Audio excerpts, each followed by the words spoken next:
L'école aujourd'hui, de ce qu'on a appris, c'est le seul moyen, la seule voie pour devenir quelqu'un dans la vie. Comment quelqu'un qui ne va pas à l'école peut réussir? Donc si vous dites ça, c'est imposer une volonté. C'est pas la seule voie. Et d'ailleurs, même c'est la voie la plus risquée. Mais pourtant, vous êtes allé loin à l'école, au fait. Oui, mais moi, quand le médecin prend 7 ans pour devenir docteur, c'est pas en 7 ans qu'il soigne le malade.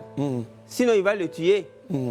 C'est en 2 minutes, 3 minutes. Donc, nous sommes allés à l'école pour sauver nos petits frères, pour sauver des générations. Nous, on part à l'école pour sauver des générations. Oui, quand dans une famille, il y a un gars qui a master, tout le monde n'a même plus obligé d'avoir BBC. Mais si le gars avec son master, il n'a pas eu de boulot. C'est que c'est un faux master. Est-ce que vous voyez? Donc c'est pourquoi, quand j'ai découvert que le plus grand voleur de tous les temps, c'est celui qui vole ton temps. The greatest thief of all the time is the one who steals your time. Et ce voleur en Afrique s'appelle école. L'école, c'est le plus grand voleur des jeunes Africains qui peut te conserver pendant 25 ans, tout en sachant qu'il n'a rien pour toi à la fin, mais il te conserve quand même.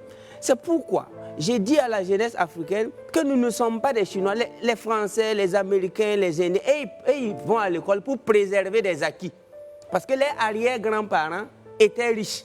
Mais si ton papa n'a rien, ta maman n'a rien, c'est toi qui cherches master, mais tu n'auras que tes yeux pour pleurer après. Parce Donc, qu'est-ce qu'il faut faire au lieu de chercher le master? Ce qu'il faut faire, il faut chercher l'essentiel. L'essentiel, c'est de savoir lire et écrire, de savoir raisonner.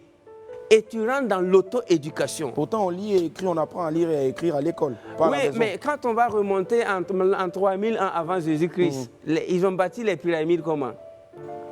Là, moi, je repose la question. Mais c'était des gens qui apprenaient dans le tas. Allez-y étudier l'histoire des Platon, les Aristote, les Épicures. À l'époque, la sagesse était livrée en live.